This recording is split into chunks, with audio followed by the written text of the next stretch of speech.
Assalamu alaikum. Peace and God's mercy be upon you. Good morning, everyone. It is my pleasure to welcome you in the third session for today, or the second session of today on energy security and Chinese and GCC countries relation. I would like to thank the Arab Center for Research and Policy Studies for their welcoming and their great organization. We have 3 papers. The first on China's policy towards Gulf security hedging strategy. This is a paper by Professor Sun, who is not here today. We have it with Zilu, and we have also the paper on China-Gulf security relations, and the third paper on the importance of the Gulf states' position in China's global ambitions. Each paper will have 20 minutes for discussion or for presentation. Afterwards, we will open the door for conversation and questions. The first paper is by Professor Sun and Zilu, and Dr. Liu will present it on China's policy towards Gulf security and hedging strategy. She is a professor in the University of Qatar, studying economics and dynamics of energy dynamics in the Gulf region. Assalamu alaikum. Thanks for inviting me to this amazing conference. On behalf of Professor Sun Degang, I would like to present today's paper. So as a Chinese, I know you guys are expecting something amazing, but if today's presentation is not good, it's all Professor Sun's fault. So please allow me to present you the paper about China's hedging strategy in the Gulf security. And this study sheds light on how China navigates its growing influence in the Gulf region amid complex geopolitical dynamics. So the major purpose of this paper is to provide a comprehensive understanding of China's strategy, hedging strategy specifically in the Gulf. And it highlights its effort on how to balance the economic gains with the political neutrality and in this complex international dynamics. This paper focuses on China's goal to maintain a zero-enemy strategy in the Gulf by navigating the delicate balance of the power, especially with the U.S. So, what is China's interest in this region? As we all know, this region is home to some of the largest oil and gas reserves worldwide, and it's a critical exporter on global markets, especially have a great impact on energy security worldwide. And this region has a strategic maritime routes. Almost 20% of the world's petroleum goes through the Strait of Hormuz, and almost 9% of all seaborne traded petroleum comes from Bab-el-Mandeb. And nearly 20 million barrels of oil pass through this region almost every day. But the ongoing tensions between Iran and Saudi have implications for this regional stability. And the conflicts in this region have a significant impact on the global oil prices and supply stability. For example, in 2019, the attack on Saudi Aramco facilities briefly disrupted almost 30% of the global oil market. And in 2017, during the blockade, the first start of the blockade against Qatar, led by Saudi Arabia, the UAE, and Egypt, actually has caused the oil price goes up by 50% within the 6 months. The Gulf states are also integral to global economic networks, so it attracted a lot of the foreign investment and the infrastructure projects as well. So China's interest in this Gulf region China has been always pursuing an ambitious foreign policy towards all the Gulf states. for the last 2 decades. It has drawn closer to these countries in the areas of the economic and the political security policies, while at the same time it refused to be drawn into regional rivalries or debates over the regional, the strategic issues in this region. And the GCC also see countries of Asia, not just China, but India, Japan, and other countries as key to their economic future, even as they continue to rely on the U.S. for the security and the defense. So this region obviously has is very important to China's interests. By maintaining the good relationship with all the Gulf countries, China can increase its diplomatic leverage in the international affairs. For example, in July 2019, during a UN Human Rights Council meeting, ambassadors from 37 countries, including Qatar, Saudi, and the UAE, signed a letter to the President of the Human Rights Council to support for China's policy in Xinjiang. While China has increasingly facing criticism over the treatment of the Uyghur Muslims in this matter. And this support should be seen as a diplomatic return on China's investment in maintaining strong bilateral or multilateral relationships with all these countries. And another example is the development of the new Silk Road, which includes the maritime routes through the Gulf region. And by investing in the infrastructure and multiple projects of the Gulf states, China is laying the groundwork for enhanced economic ties with that could translate into political interests as well. China also views the Gulf countries as important partners in terms of the technology exchange and cooperation in areas such as 5G, AI, and renewable energies as well. So China, historically, the engagement with the Gulf has been ideological, but it has transferred into more pragmatic at the moment. And China has always cultivated a significant economic presence in the Gulf, reflecting a cautious and risk-averse approach to this region, towards Gulf security policy, and always emphasizes economic interests over political ideological conflicts. Unlike the Gulf countries, most of the countries traditionally followed a balance of power approach. China always promotes for a collective security framework. And this perspective is try to foster stability and security through mutual respect and collaboration, rather than through political power dynamics. So central to China's this approach in the Gulf is focusing on economic diplomacy. Commercial interest is always China's priority, and reflected by China's business-first strategy culture. And this approach also becomes more pronounced post-Cultural Revolution, with China always adapting a non-confrontational policy that especially through its policy towards U.S. So today I want to present you China's hedging policy, hedging strategy.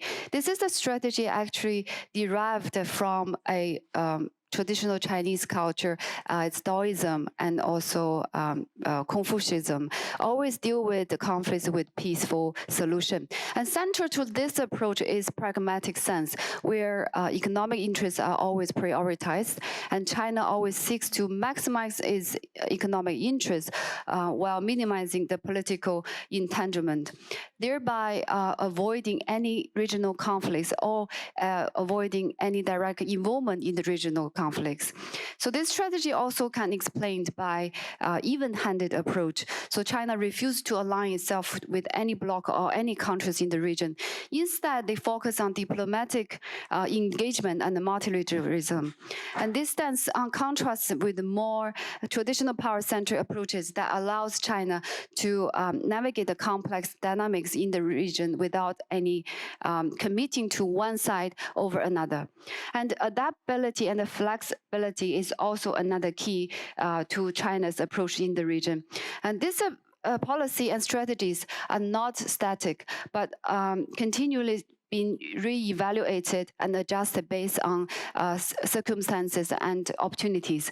The flexibility enabled China to maintain a balance between its economic interests and the political realities in this region.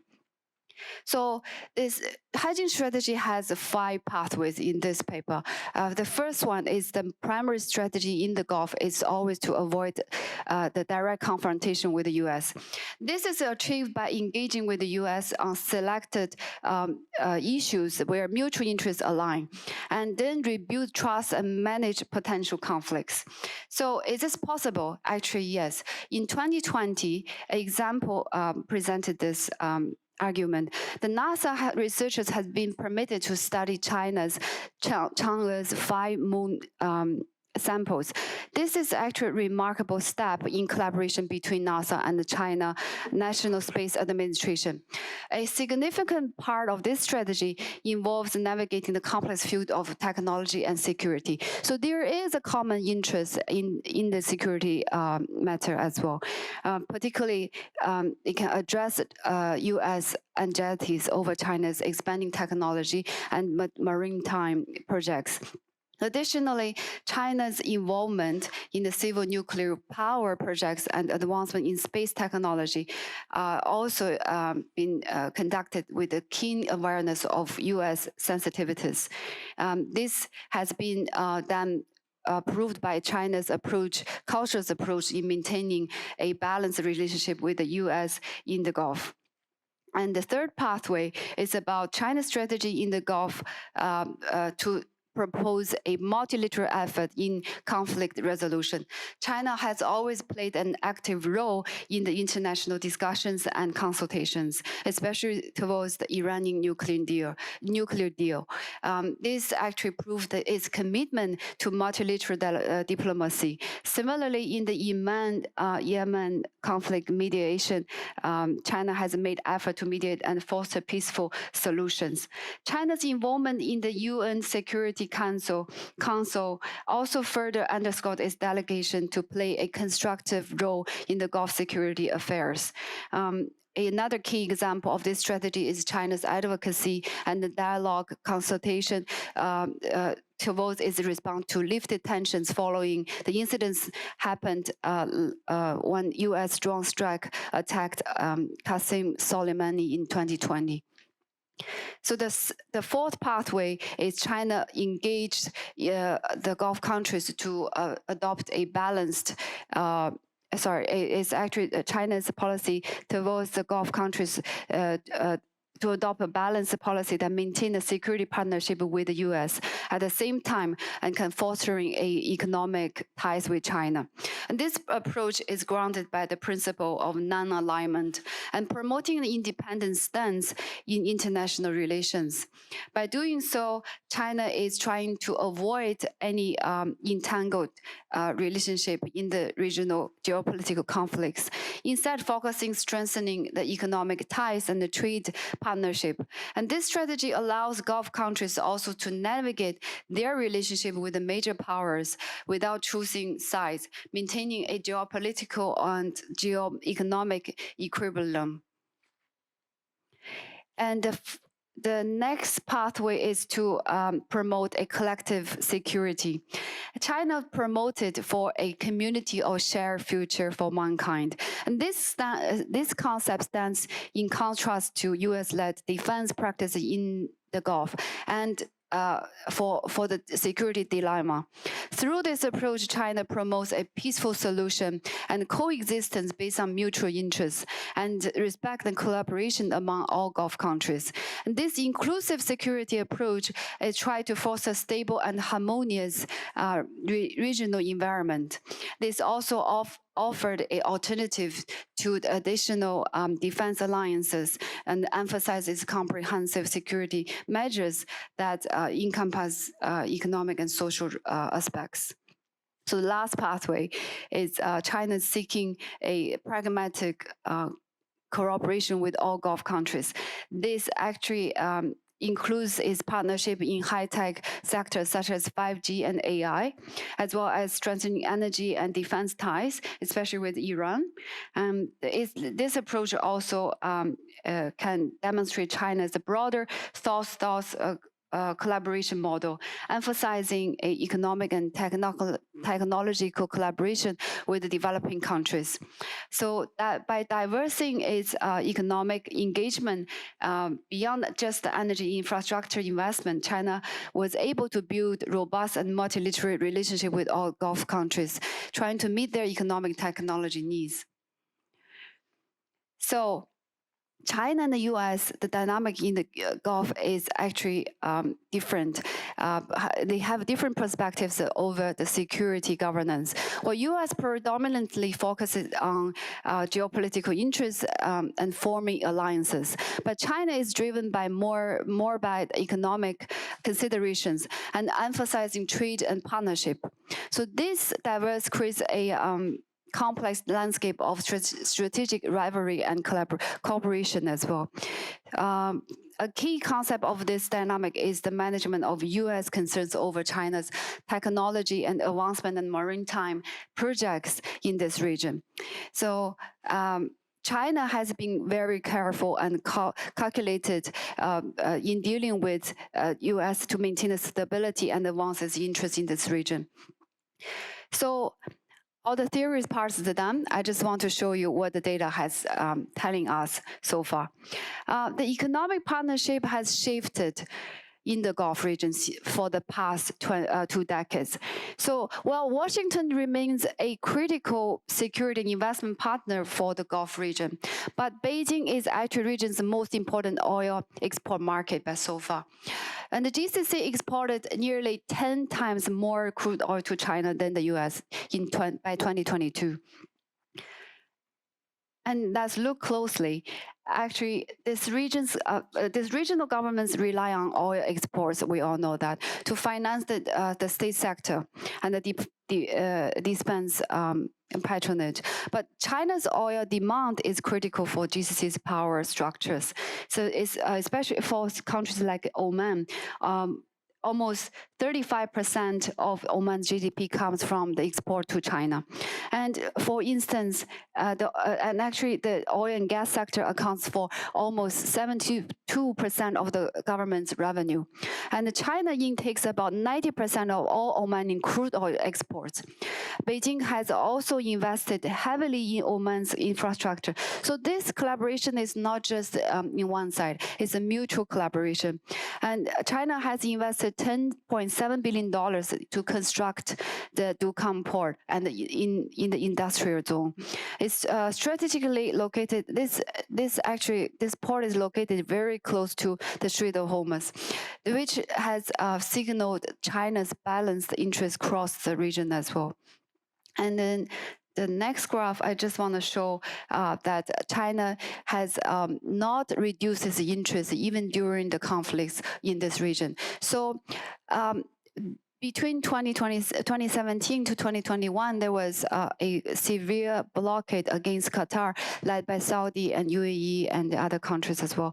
So even during this period, China has maintained its relationship with the Gulf in terms of building the trade partners with the Gulf. So China has signed almost $10 billion deal to develop a new industrial city in the UAE, and it has been involved in multiple infrastructure projects in the Saudi, such as China has invested $10 billion to build Yanbu refinery. And just most recently, Saudi acquired a 10% stake in a private Chinese oil refinery. And these figures maybe understate China's role in the Middle East political economy, but actually it can prove that China is the important role of China in this region. So this graph, I just want to show a comparison between China and the U.S. With the collaboration with Saudi through the past decade. So we can see that China has becoming a more significant player in the Middle East. The U.S. economy role is receding. The U.S. total goods imports from the GCC has fallen more than half compared to their 2011 levels.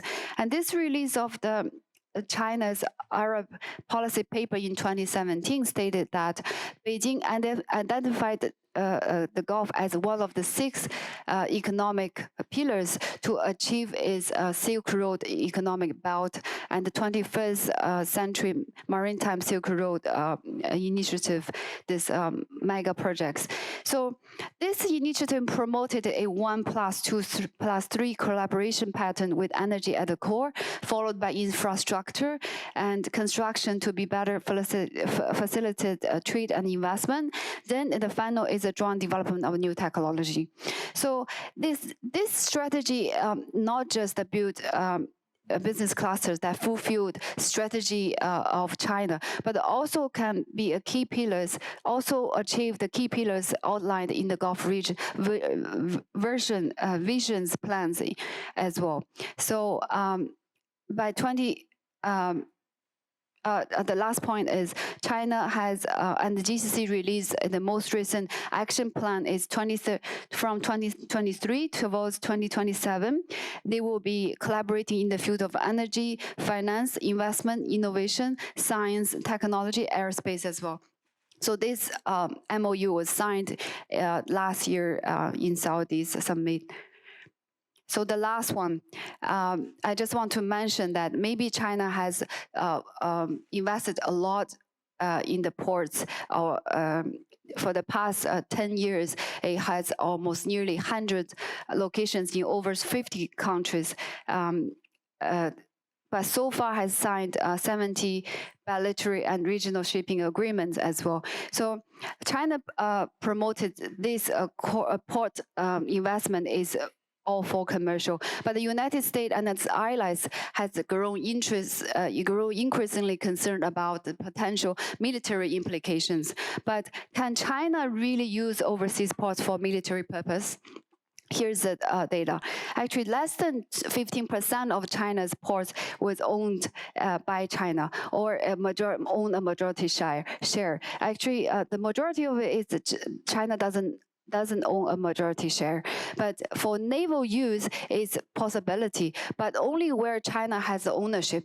So in this case, I don't see the potential. And the last graph is the trade between China and Iran.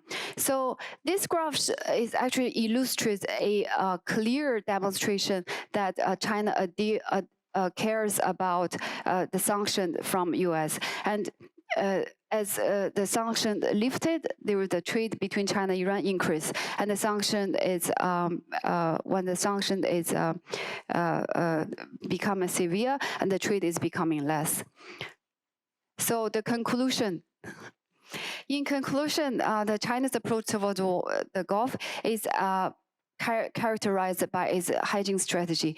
It's a clear reflection of its approach to international relations. So this approach, central to this approach is focusing on the economic ties, try to avoid any political conflicts, but also with a consideration of not having a direct confrontation with the U.S. Thank you.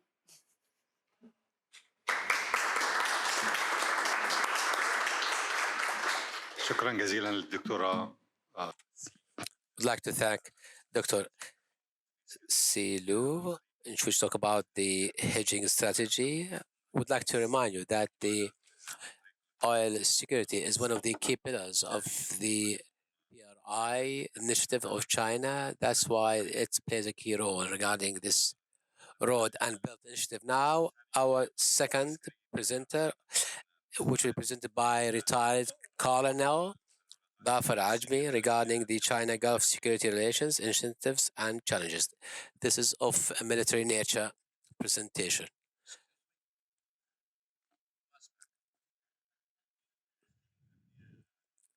Security relations, not military relations. السلام عليكم ورحمة الله. في البداية أشكر. I would like to thank the Arab Center for Research and Policy for this 10th invitation. Maybe I'm the oldest among you. Actually, the China GCC security relations, in which I was discussing incentives and challenges. China is a major power. It's a very large state in which it's inhabited by different people. And due to our influence of the Western rhetoric, the way we view China is influenced by the Western rhetoric. And this is said by Charles de Gaulle, who said China is a big country, actually resided by Chinese when he said that during the 50s. And this reflects that how the French military approach is superficial. So during the third millennium, we start to realize the importance of China. Is this due to the influence by the Western rhetoric in which they see China as a challenge, and what's the important that China can play in terms of supporting the security of the GCC? We notice that there's a rapprochement, or there's a close ties between GCC and China. In fact, in reality, China is keen on opening prospects of collaboration with everywhere, and not just the GCC, whereas the GCC has built a big strategic partnership. That's why today we started to see a close ties between China. The first between 1,000 and 1,405, 1,433 among the 7 voyages led by Chinese Admiral Chen He. We call him Haji Mahmoud Shams, in which he, during his 7 voyages, he visited 50 countries during the 14th century, where he visited Hormuz, Medina Munawwara, Mecca, and Jeddah, Saudi Arabia, where the Chinese fleet stayed for 2 years in Hormuz Strait, which was not a very normal visit, which might be deemed as an occupation, but there was no proof showed that the Chinese has occupied Hormuz Strait. Is that due to the resources that China owns? Maybe we are affected by the Western rhetoric. Maybe China now is back in its relation as this Chinese Admiral Haji Mahmoud Shams. That's why China became the first destination when our Arab foreign state ministers visited China during the Gaza war, where China was the first country to be visited by the Arab foreign ministers delegation. I will not discuss it politically or economically, whereas I'll discuss it from military. The question, would China replace the Western world in this part of the world? As this part of the world is witnessing a lot of conflicts, and recently I witnessed the normalization of ties between Iran and Saudi Arabia mediated by China. So that's why the GCC, we actually look at China as a decent and integral partner, because China actually adopts non-intervention policy that refuses to intervene in the domestic policies of the GCC countries, like demanding democracy, because the Western world demands democracy whenever they want to blackmail this part of the world. So that's why we have witnessed a new ties built with China. At that time, we have a free riders policy under the American security umbrella, when the America actually started to reduce their military presence in this part of the world. Are these motives is that made China try to fill this vacuum that's created by USA? This might be that the USA actually has changed its policy in this part of the world.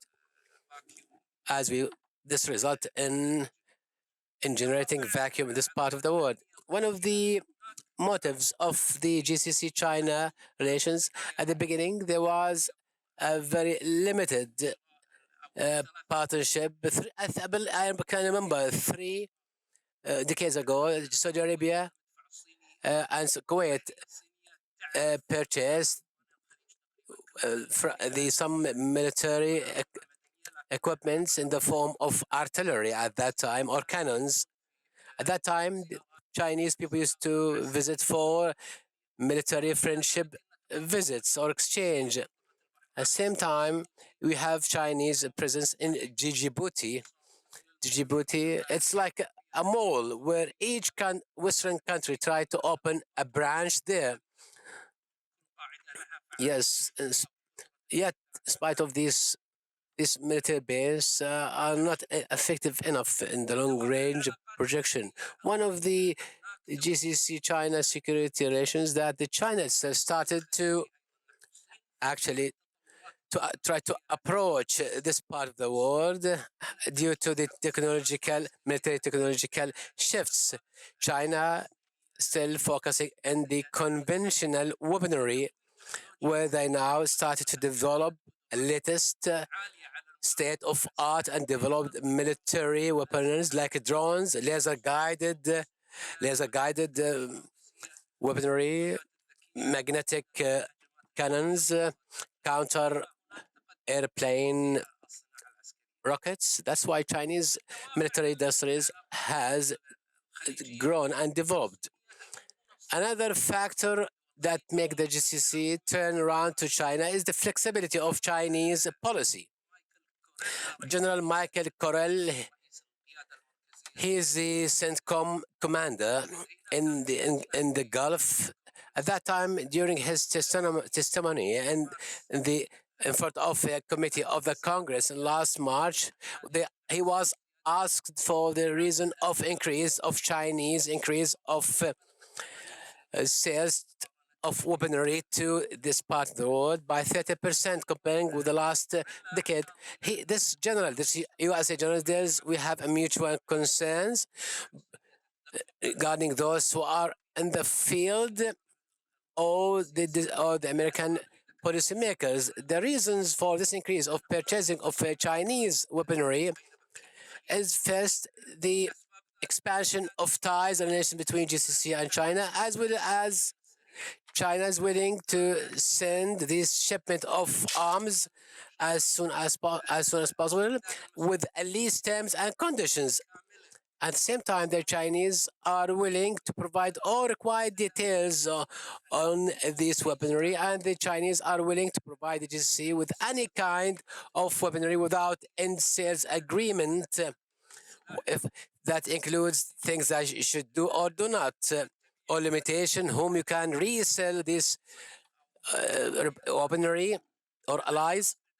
Same time, Chinese are willing to provide funding to purchase this weaponry. So that's why 80% of weaponry and arms sales increased over the last 10 years are due to the reasons that I have highlighted.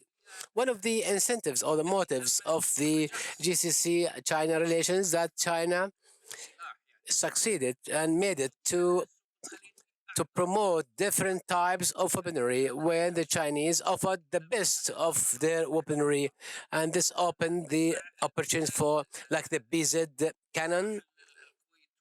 Kuwait and Saudi Arabia, it's became one. It's used by Kuwait and Saudi Arabia to using this Chinese cannon. Same time, Qatar expressed its desire to purchase this weapon, and same time there's a collaboration with them to actually to carry out Falcon Shield military exercise that took place last spring, as well as purchasing war planes or war aircraft after USA refused to sell the F-35 to the Emiratis. This is one of the key messages sent to the Western countries that we are decided to approach China That's why, and so that's why the Americans started to shift their focus and start to to compete with the Chinese. Same time, the GCC approached China. That's why the messages sent by Emirates to USA are different. For example, defending Emirates against the Houthis rockets. Same time, the CMF participation, CMF, the Coalition Maritime Forces, F-150 and F-153. That's why Emirates decided to withdraw from this organized structure that includes 33 countries led by USA and the Fifth Fleet. Is it that there are certain limitations that govern the relation between China and GCC countries that might actually, especially when we compare China's military resources and capacity. For example, one Chinese aircraft carrier with those of USA. Yes, we cannot compare USA and Western countries with China. This is one of the key limitations, is the limited military resource of China. Same time, there is no political will at the level of the GCC or China to replace USA's presence. Same time, the Blue Water Navy, China doesn't have any presence, maritime presence in the Blue Water. And one of the, surprisingly, we see that China's presence in the Blue Water is less than Iran. Iran have reached the Atlantic Ocean. The Blue Water has been reached by the Iran's navy. Even the number of aircraft carrier is less than its USA's counterpart. One of the key challenges is the pressure actually practiced by USA on GCC, especially in the military collaboration, where sometimes it reached some military deals have been actually revoked or cancelled as a result of the press or pressure of USA, and sometimes we have lack of interoperability. There are differences in terms of military doctrine, how you fight, what are the priorities of the arms. The Americans criticize that this will result in a conflict between Eastern and Western weaponry, and this will affect the military doctrine.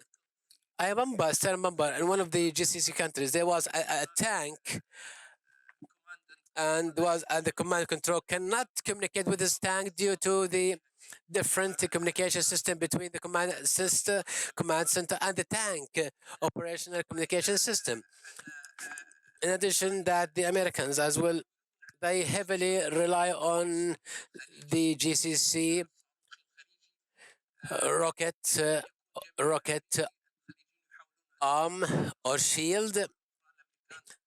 The USA tried to put actually or hinder or try to set actually obstacles in front of. And we did recently that Turkey is no longer part of the F-35 project. Why? Because Turkey decided to purchase the S-400 Russian missile system. It was actually kicked out of the project. Yet Turkey invested in this project, and this is due to the interoperability between both systems. And same time, this applies to Emirates when it was refused to purchase or to the F-35 warplane. Iran, same time, Iran, we have once the 25 years deal or 25-year deal between Iran and China. Before, we have witnessed recently the normalization of ties between Iran and Saudi Arabia, where China will train 100 military soldiers of Iran over the next 25 years. Those 100 Iranian soldiers will actually will be trained by China in the certain bases, and those just imagine over 25 years how many will be trained. So this is one of the key challenges. So challenge in relation to Iran, we see that Iran relationships is more obvious and clear, whereas when it comes to the GCC, we are actually here stuck. Point number fifth about the military doctrine. The military doctrine, how you fight on the ground. The GCC doctrine is Western-oriented military doctrine because although we are not part of the NATO, but we are influenced by the Western mindset and doctrine, and this is seen in these military academies. And that's why it's not easy to change the type of weaponry used, and this required the change of computer systems, and all these are very complicated systems that result in changing the computer systems that in order to match. One of the key challenges that China is one of the countries that export low cost weaponry with the least fire fire coverage actually, and we see that we can see I doubt it that China has the same weapons that can be the same to the West in terms of intensity of fire. 7 minutes left. Yet there are command and yes, China has an advanced command and control system, but still do not match the Western ones. So when we review the Chinese ambition, we have witnessed the Chinese failed to penetrate the security fabric of the GCC, unlike USA. And at the same time, it's not expected that China and USA might clash or engage in a conflict in the GCC. Although China is a third country of weaponry exporters, but the quality of them are of a low quality comparing with the Western ones with cheaper prices. China so far has not developed its military or political will to attract the attention of the GCs. Thank you so much. شكرا للدكتور ظافر على I'd like to thank Dr. Daffer for this very interesting and informative paper.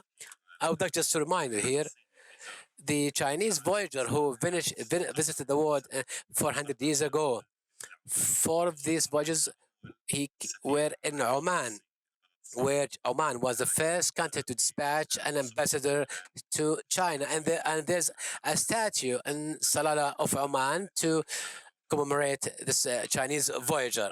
The third paper will address the importance of the Gulf states' position in Chinese global ambitions that were presented by Mr. Mustafa Barzgan. He is the chairman of Energy and Security Centers of United Kingdom, and he was a member actually, and he is economic editor of the Arab International newspaper since 1991. The floor is yours. 20 minutes.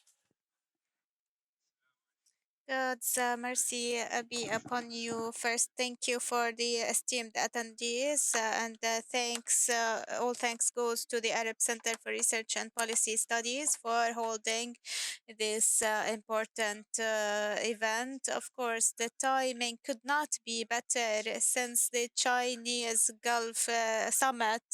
Until today, 5 summits were held discussing the main topic, which is Gulf countries and their relationship with China.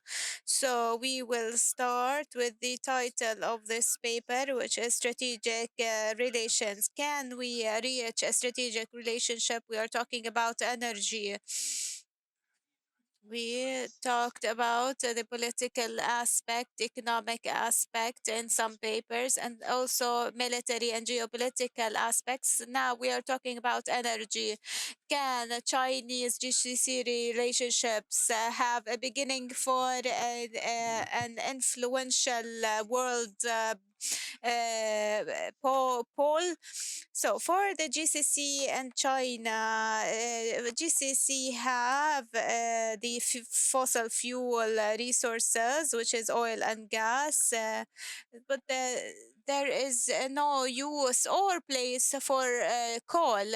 So we only have oil and gas. We have renewable energy, and this is a new quality addition in the role of GCC countries. The wind energy and the green energy, renewable energy of hydrogen. In hydrogen, we have three sources. Hydrogen comes from water, but using renewable energy, we could have the green hydrogen, which has no environmental footprint. And the third aspect is carbon emissions, or of course, there are studies on that. We cannot forget that there is also the nuclear energy for peaceful purposes. China has the potential to build such nuclear power stations. Nuclear power is a clean source of energy. The EU, after the Ukrainian war, which is still ongoing, they have imposed a new US strategy on the EU, meaning that to dispose of the reliance on Russian oil, there was a decision by the EU Parliament to reject considering nuclear power as green energy, but they have reconsidered that. This has pushed towards the emergence of a new world order in energy, and European countries have rushed to get new sources of energy. And we had the role of Qatar. The Gulf countries are the second largest producer of oil. Saudi Arabia and Qatar produces LNG. So we have seen contracts being signed with Germany, France, and other countries. All of this gives importance to this main theme, which is the sources of energy. As for the GCC, they have refineries in their own states, and in China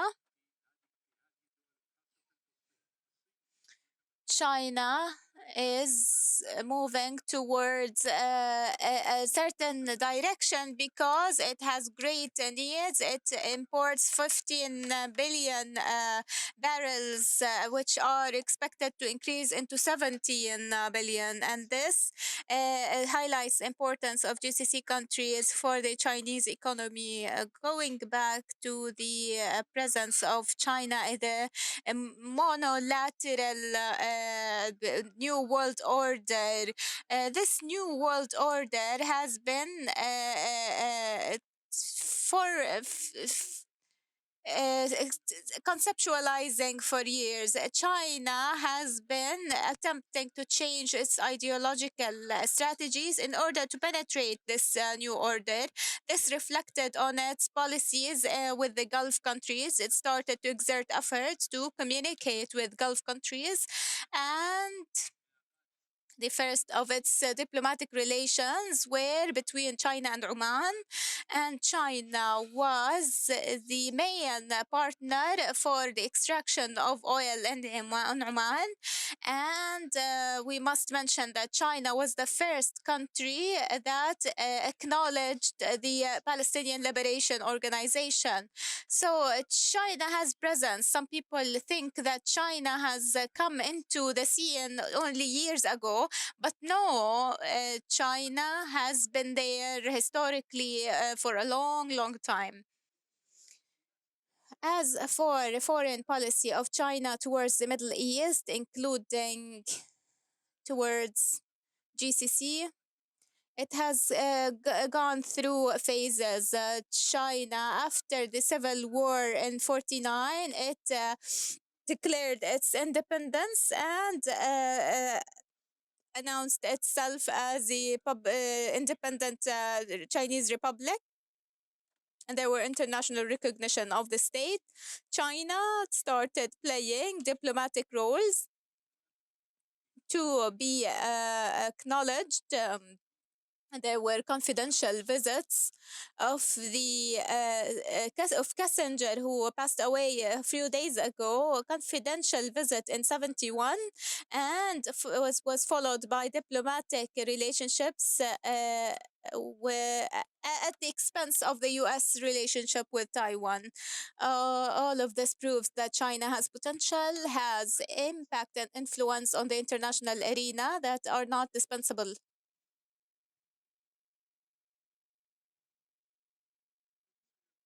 As for the Chinese economy, it has achieved leaps between 2006 2022. The Chinese economy achieved 550% growth. This has not been matched by any other economy.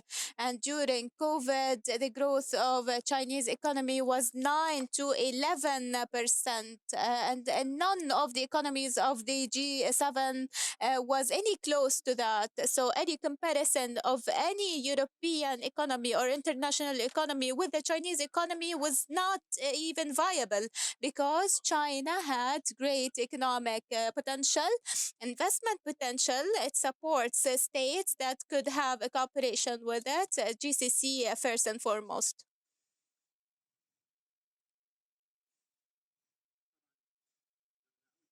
If we are to go back historically, there was a variation and grades of diplomatic recognition and relationships with China.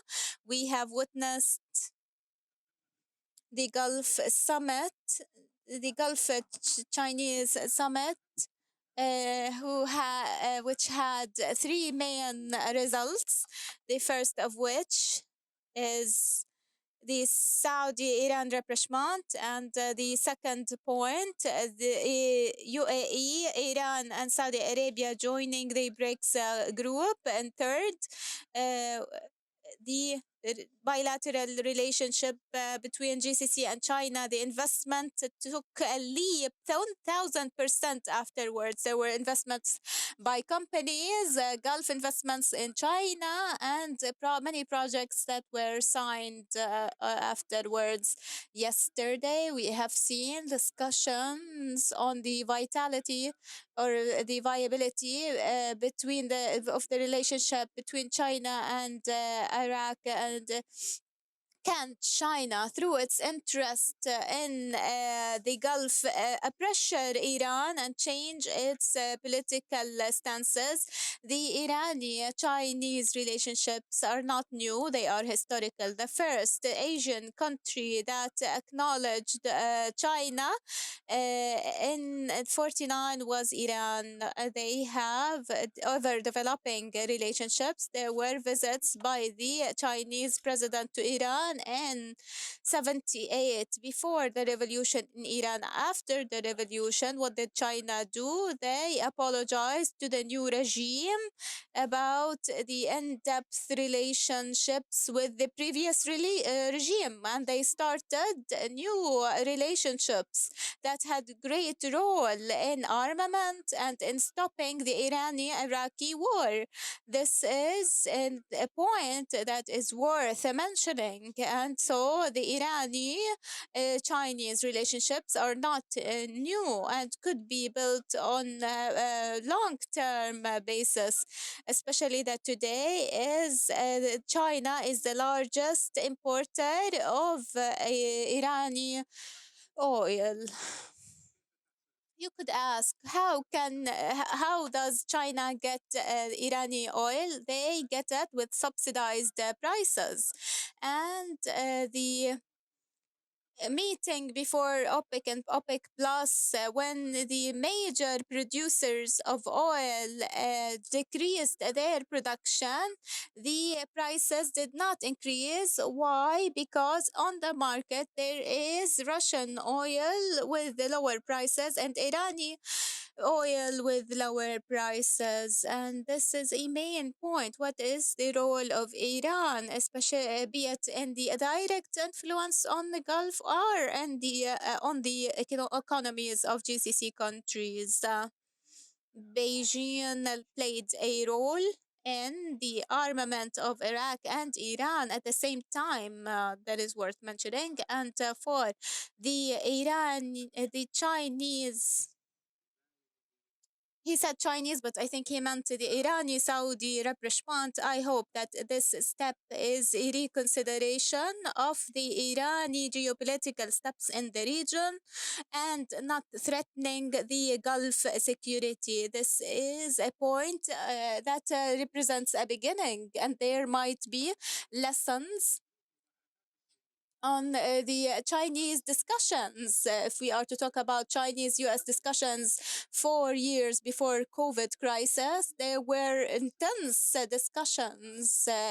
Even the ambassadors were summoned, and the visits were cancelled. However, China was incredibly patient in these discussions. They have long experience in deliberations, and I hope this is a lesson to be learned for all countries that to be more patient and more calm and dealing with foreign relationships.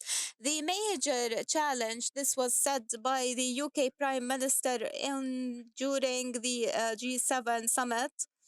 This summit has happened early this year. What is the major challenge of the G7? And he said China. And this is a main point that proves that they have fears of China and there's provocation or fear mongering of China.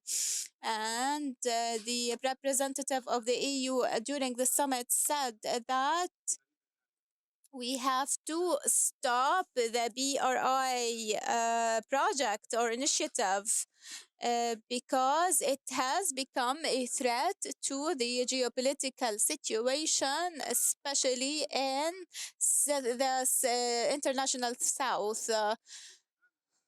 So until 2020, there were railways to move goods from China till London and from China to Madrid. I believe that this is part of the route that penetrates Europe. So, what has happened to stop all of these relationships? And the UK Prime Minister 10 years ago has established in depth relationships with China, and there were reciprocal visits between the two parties, but it's like something that we don't know about happened, and there was reconsideration of this policy.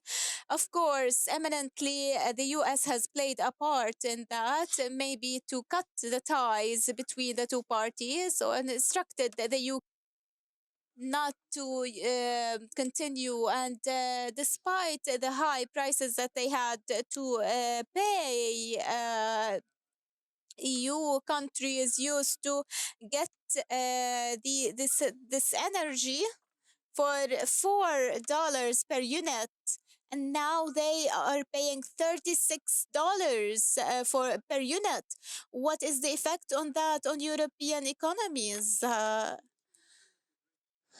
For the BRICS summit, we all followed up on it, and Iran was in UAE and Saudi Arabia were included in the BRICS summit. This addition is one of great quality in terms of investment and fiscal capability and economic support, because this group, if we are to go back 2 years in the past, we can see that 4 out of these 5 countries countries included were having great economic problems. And so this addition will be of great quality. It will add value because the BRICS group has and now represents 41% of the producers of energy in the world. And this is very important.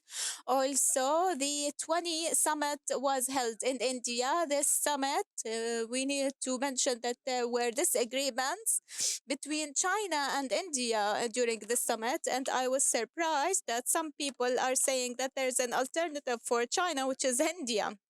No, that is not possible because we are talking about certain economic potential. The GDP of China is 5 times the size of that of India.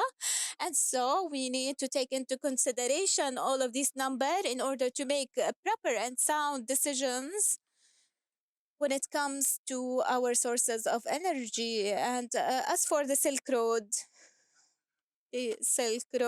there are many investments in ports and the Silk Road facilities. However, the new economic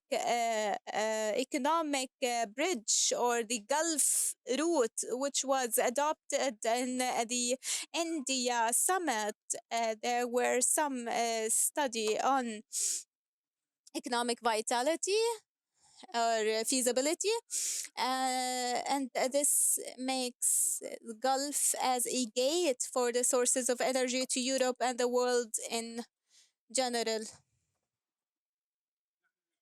We are today speaking during the COP28 summit. Surely its decisions will be impacted by the policies of sources of energy. Why? Because a fund was established for environmental losses, and there were Western pressures for oil producing countries to pay for the carbon capture that is happening. And this is worthy of mentioning.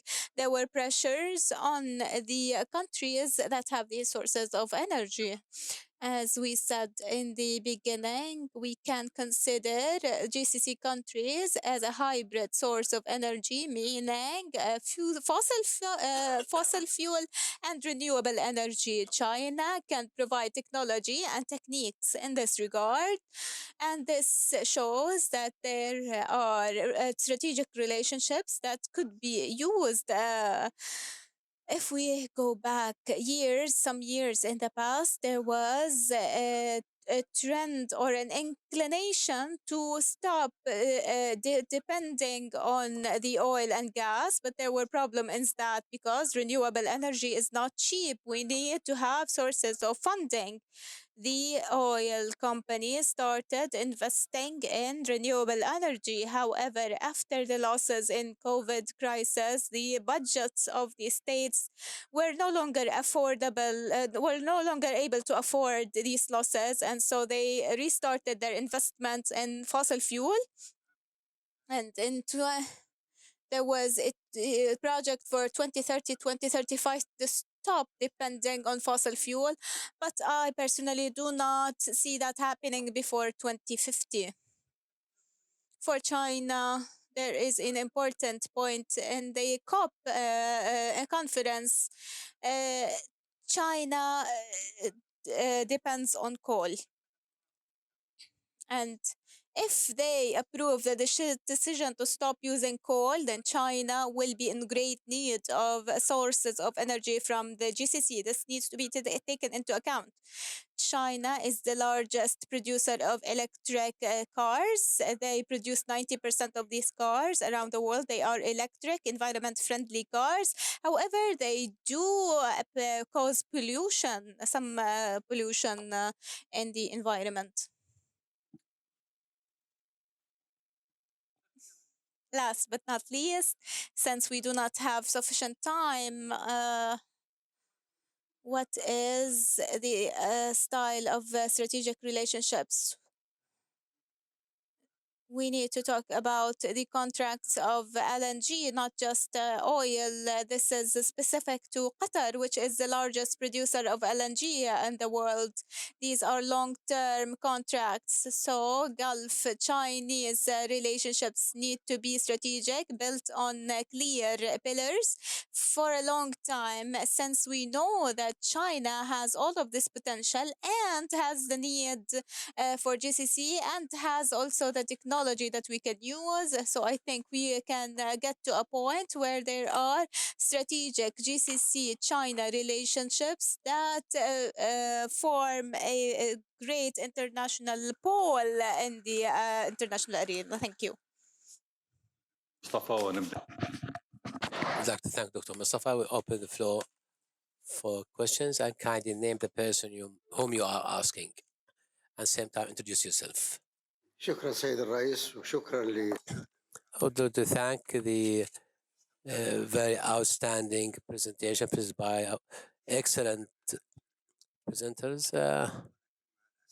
Unfortunately, so far, no one so far has said who is the enemy and who is a friend of this part of the world. We talk about USA plans and agenda, and we have talked about the conflict between the East and the West since yesterday at all levels, economic, cultural, as well as military. But so far, none discussed who's the enemy or the foe of this part of the world. We kept hearing you saying that this part of the world is exporting and producing oil for the world. Secondly, India. Nobody talk about India.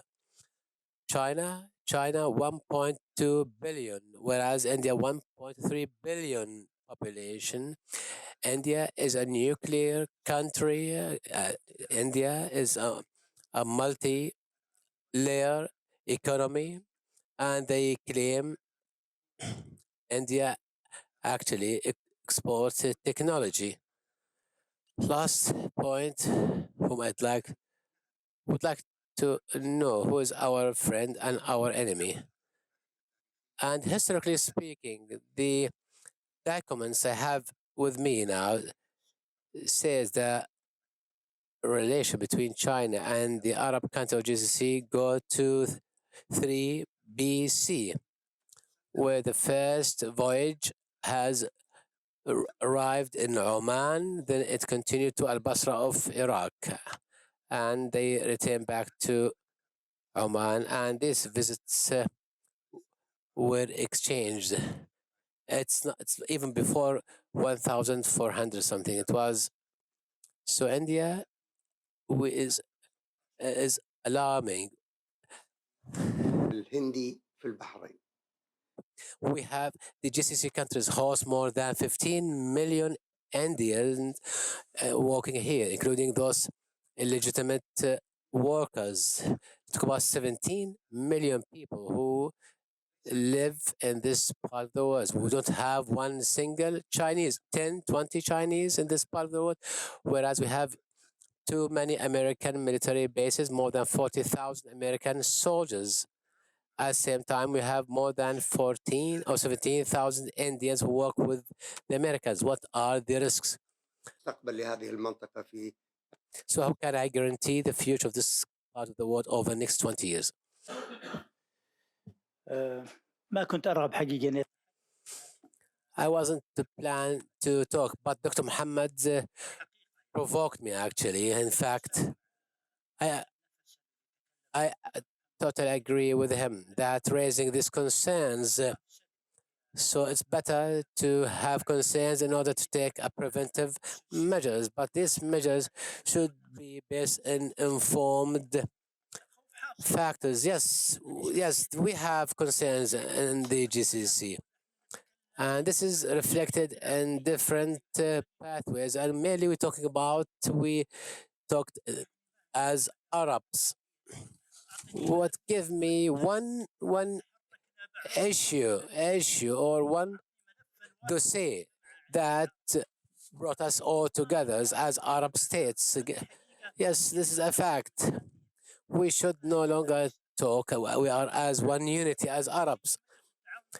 We have another option, the GCC, actually is a positive option. And that's why we said we required a transition stage in order to establish a regional identity like the some Arab Moroccan countries will in order to move collectively as Arabs. Now we talk about China. We usually recall USA, and this is a strategic mistake. When we talk about China, we need to dig deep in all details related to China, negative or positive, cons on or advantage or disadvantages.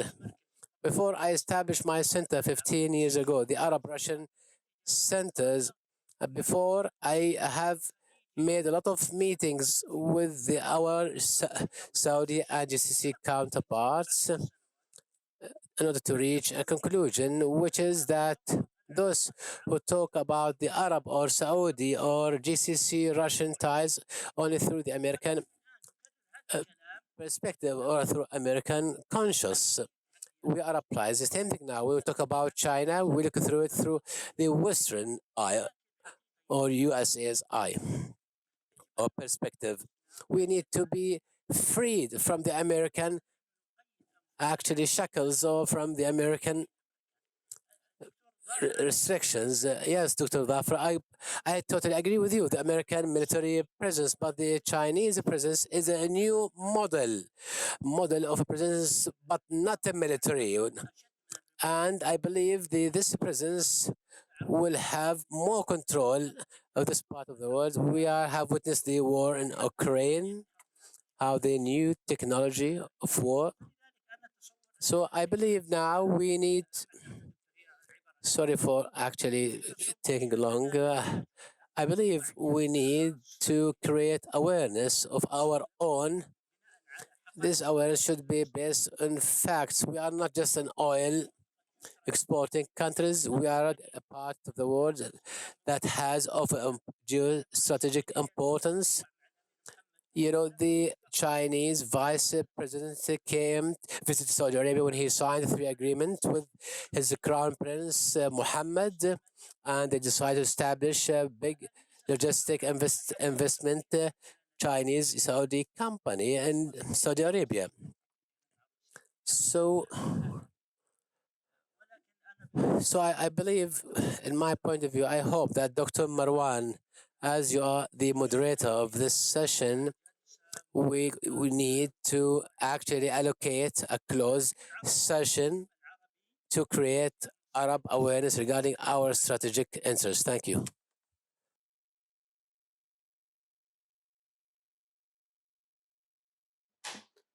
السلام عليكم. سؤالي للدكتورة زولي بليز. سؤالين. I have one question, Dr. Zhu Li. I believe, in fact, that China adopts the hedging strategy achieve China's interests. But are there any disadvantages as a result of adopting this hedging strategy? Because, for example, the lack of confidence between GCC and China regarding any security arrangement.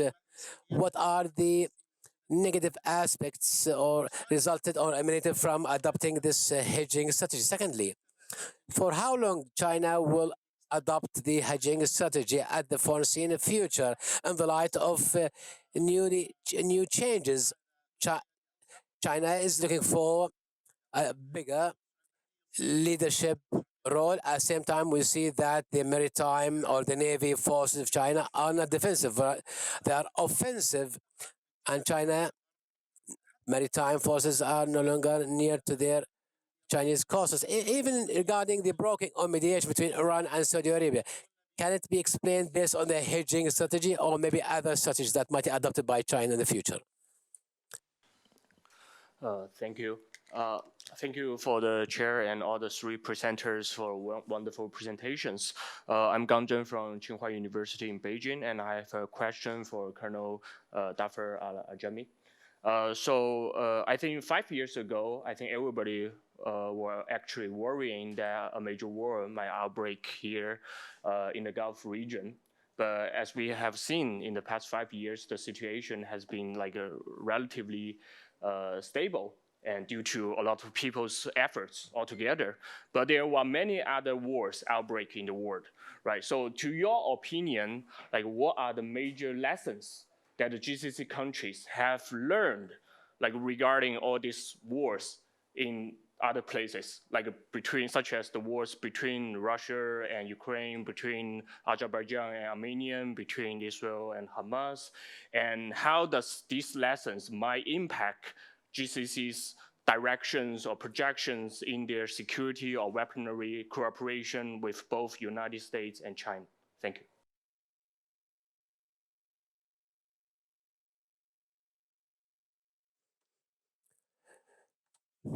زين تمام السلام عليكم ورحمة الله وبركاته. I have two interventions or 2 points for Dr.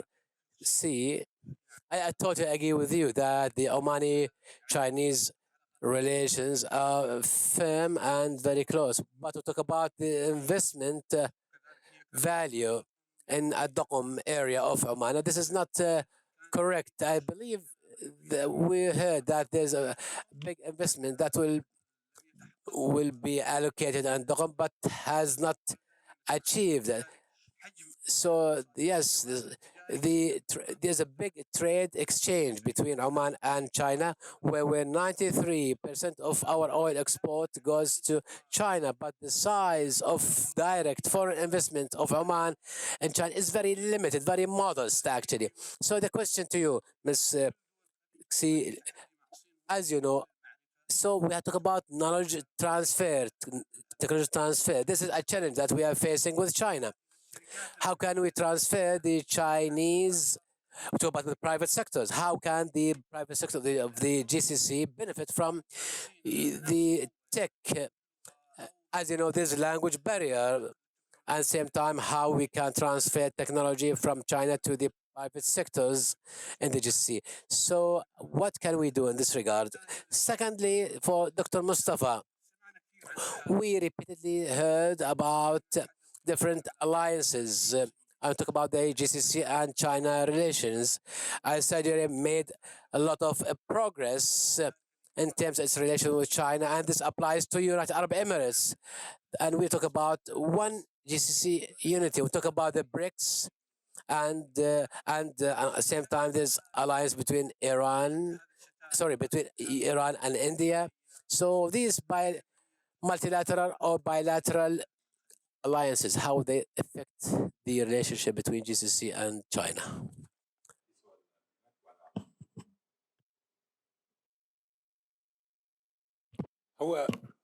هو للترجمة. صباح الخير وشكرا. I got 2 questions. The first question for Dr. Mustafa. If you kindly tell us where you see the strengths or area strengths of GCC producing renewable green energy, even of Oman decided to produce this green, clean, renewable energy. We want to see who is the consumer. As you know, there are technological changes for transporting. Where's the potential market for importing this clear energy? Dr. Dhafar, you said, and you talked about how, based on the NATO, the American weaponry, actually they have a massive destructive or devastative capabilities, and this is one of the reasons that the Chinese weaponry don't have this larger scale devastation capability. But excuse me, what you gonna use this kind of power? Why you need? How we gonna use this weaponry? Where's the source of danger that you need to import such a massive destructive weaponry from America? When we talk about the maritime routes, we usually talk about the Doqom Yes, the nearest country to Ad-Duqm of Oman is Yemen. Yemen can play a major role. How the military officials view the future relation with Yemen and how to reposition Yemen to play a major role in the international maritime routes.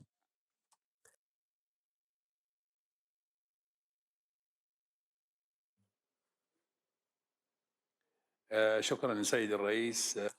Thank you, Mr. Chairman. I have a question. I have intervention to see Lu. I'll say it in Arabic. Can you hear the translate? Yes, you can. You mentioned you very informative and a very nice presentation. They said there are 5 pathways that China has developed as hedging strategy. Among these 5 strategies, establish collective security. That's why you have actually promoted your relation with the GCC, and this is based on human rights respect, and same time based on sharing. This is mentioned in your paper, sharing a human destiny. But some might or one say that China is not genuine in these kind of themes. For example, you have establishing concentration camps for your Uyghur, the Muslims Uyghur, in order to change or to brain their watches or to wash their brains according to communism mindset. I would like to explain to me, as this has to do with what you said in your presentation. So the second point, Dr. Dhafar, I'm a military, have a military background. Can China, from your perspective, who has a military background and experience, can China provide for its allies security support comparing with what's America or the Western offers? And what kind of military support? Is it in the form of military bases that will be established by China in the future, or weaponry supplies? This is based on your military and strategic experience. Third question to Mustafa Bazar Khan. Someone said that China has chosen the geopolitical aspect more than the economic. You have shed the light on different economical aspects, whereas China actually gives attention to the geopolitical aspect in its relation with the GCC. And this will result in a Cold War between China and USA, which will have a negative impact on the interests of GCC. And we hope that China will build its relation with GCC on scientific, developmental aspects, not to increase differences between China and the USA and the GCC countries. 3 minutes for each speaker to respond either generally or specifically. Silu, you start first. Okay, first. أولا أود أن أشكركم على هذه الأسئلة. بعد هذه الأسئلة تتخطى معرفتي ومعلوماتك، لا سأسعى جاهدا الإجابة عليها. I don't think China is looking at the Middle East as advising Middle East as who is the enemy, who is the friend. So China always promote a zero enemy approach in terms of to develop their bilateral multilateral relationship and try to avoid conflicts is actually deeply written in Chinese culture through, like I mentioned, Confucianism and Taoism is always in our blood. The second question, I believe India is very important towards the Gulf collaboration. But India is also a major economic partner with the Gulf. And especially in 2022, they signed a billions of dollars deal to develop a food park in India, I believe so. But China and India has a difference towards the Gulf region. like I believe in the past 5 years, the Gulf has invested a dramatic amount of money in petrochemicals collaboration in China and in Saudi as well. And it's more like energy-related projects. But with India, it's more like the industry and the food industry. So we do have different interests in the Gulf. And speaking of the hedging disadvantage, I believe hedging strategy for China has already, we can see advantage already. We can see some achievement has been done. The China's influence in the Gulf and vice versa, the Gulf is very important in China as well.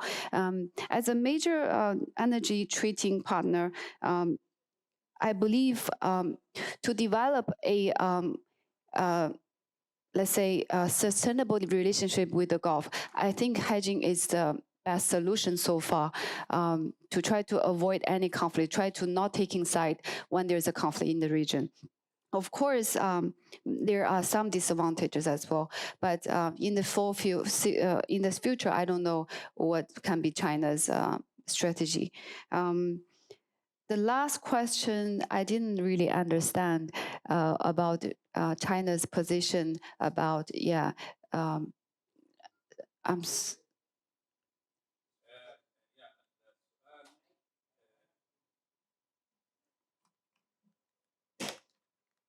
أرجو المترجم يعني يحسن الترجمة.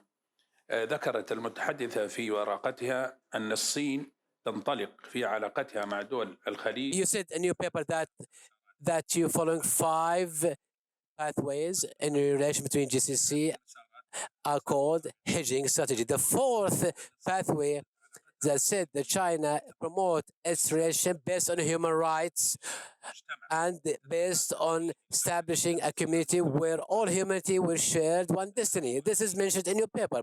My question here, someone, it's not me, I'm saying that someone in the media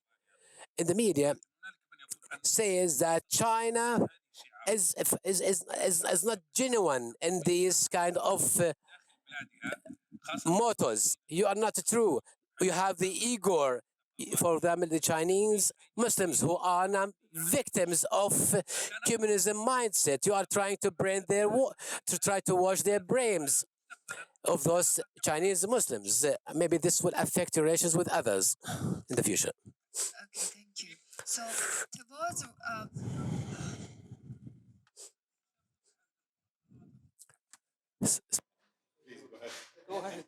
sorry, this I just gonna talk about my personal opinion.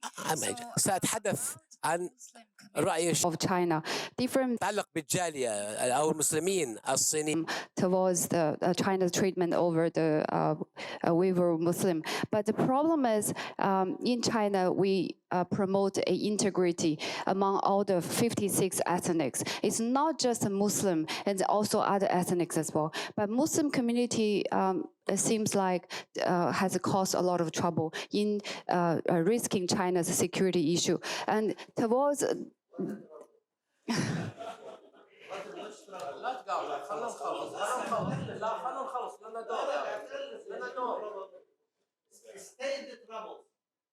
enlighten us with the troubles. This can be after the discussion, inshallah. Just try to finish. Something that's not true. We can talk about it. I have a lot of examples.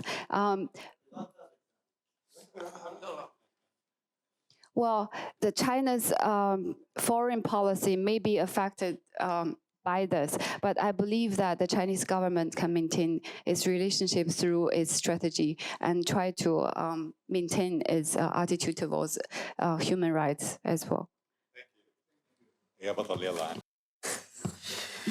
قام عبد الله الشاي يقول انا كنت بحطه وياكم.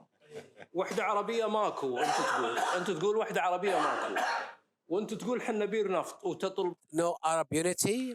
You claim there's Arab unity, and Marwan, he's demanding a closed meeting, closed session, and Mr. Abdul Shaji just left the room. How can I agree all this?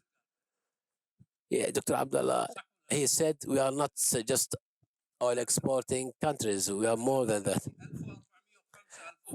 1405, 1406, at that time witnessed for the very first time the communication between China and the GCC. Talk about the military presence.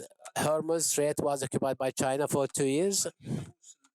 There's a question: what lesson learned from the wars that waged in Ukraine and China and different parts of the world? This proves the validity of the GCC attempts to arm to import and to purchase weaponry. So wars is a man-made action. Second lesson: the position of China or the stance of China is a free riders. The Americans are protecting their ships. They establish to achieve the establish foot. This is one of the key lessons of the war. To whom we are, why we are buying arms or weaponry. Has been repeatedly said that the GCC people are purchasing weaponry and they get rusty, and some of them are eroded, and this is ignorance of these weapons used, as you know, and any plane that's taking off requires a lot of expenditure. At the same time, this applies to artillery and tanks. So we do not purchase weaponry for deterrence or deterrent purposes. That's why we're purchasing weaponry. Last question: can China defend us? I believe the military balance is to the best. To the advantage of you, America. The quality of Chinese weaponry do not match the Western America. Thank you.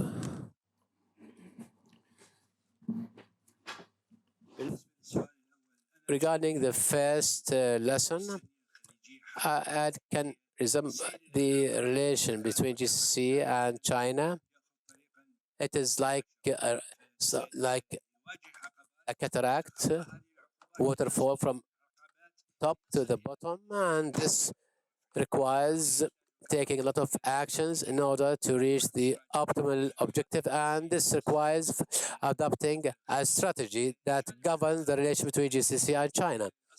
Secondly, what about China and other countries? In my research, I have concluded that there should be an integrated or integral competitiveness between GCC and its partners in order to reach the best to realize the interests of all parties. Win-win approach.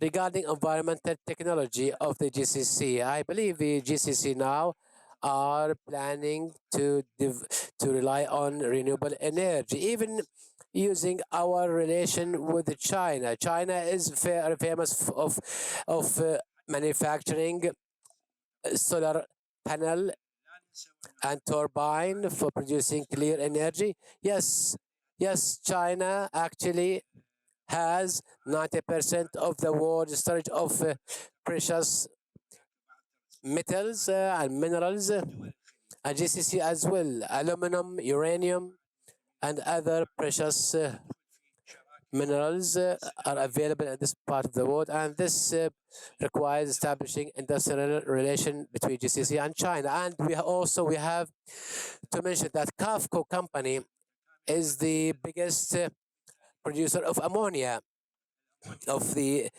blue ammonia, and this gives us an idea about where the GCC is heading to in terms of protecting environment and green industries. Thank you so much. I would like to thank our keynote speakers and this CLU. I'd like to thank CLU, Dr. Dhafar Aghajmi, Dr.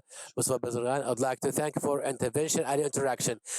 We conclude the session now. It's lunchtime. Thank you so much.